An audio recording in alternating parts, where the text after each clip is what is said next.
বয়স মাত্র ২৬, গোল পাচ্ছেন নিয়মিত, ফিনিশিং দুর্দান্ত, হেডিংয়েও অসাধারণ, উচ্চতা ৬ ফিটের ওপরে, ফিজিক্যালি বিস্ট। তাই তো অনেকেই তাকে ভালোবেসে ডাকেন জায়ান্ট হাকিম। জায়ান্ট হাকিমকে নিয়ে ভক্তদের খুব বেশি আগ্রহ। জায়ান্ট হাকিমের টোটাল আপডেটটা যদি আমাদেরকে দিতেন, যে কতদিনের মধ্যে তাকে পাওয়া যাওয়া সম্ভব এবং কোন প্রক্রিয়ায় পাওয়া যাওয়া সম্ভব? আশা করি আমরা আগামী ২-৩ মাসের মধ্যে আমরা ভালো একটা আপডেট দিতে পারবো। জায়ান হাকিম খেলতে আসছেন বাংলাদেশের হয়ে।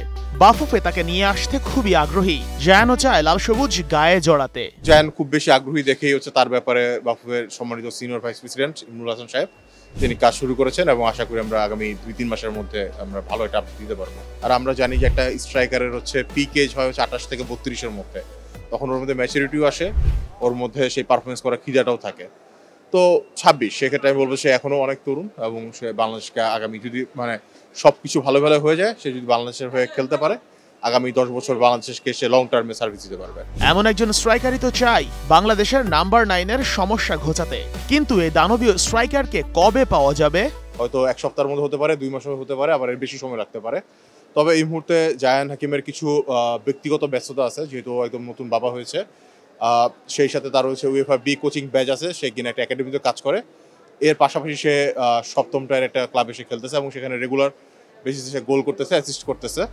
জায়ান হাকিমের বাবা মা কেউই বাংলাদেশি নয়, তবে নানার সূত্রে হাকিম খেলতে পারবেন বাংলাদেশের হয়ে। জায়ান হাকিমের সাথে ওর বাংলাদেশে কানেকশন নানার সূত্রে। ওর নানার জন্ম হয়েছে নোয়াখালীতে, বাট তখন হচ্ছে বাংলাদেশ ছিল না, তখন এটা পাকিস্তান ছিল।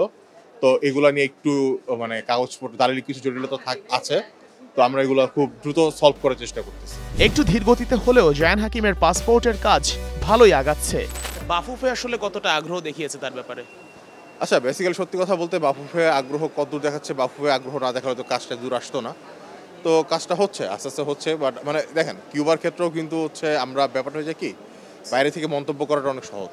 সবাই বলে যে কেন আপডেট নাই, কেন এই কাগজটা এইভাবে করতেছেন না, কেন এই কাগজটা ওইভাবে করতেছেন না। বাইরে থেকে বলাটা অনেক সহজ, কিন্তু যখন কাজটা ভিতরে করতে যাওয়া হয় তখন বোঝা যায় আসলে কতটা কঠিন হতে পারে জিনিসটা। তো আমাদের একটু সময় দেওয়া হোক, আমরা ইনশাল্লাহ এটাও কিউবারটা যেহেতু দ্রুত করে ফেলতে পারছি, এটাও হয়তো ইনশাল্লাহ খুব দ্রুত হয়ে যাবে।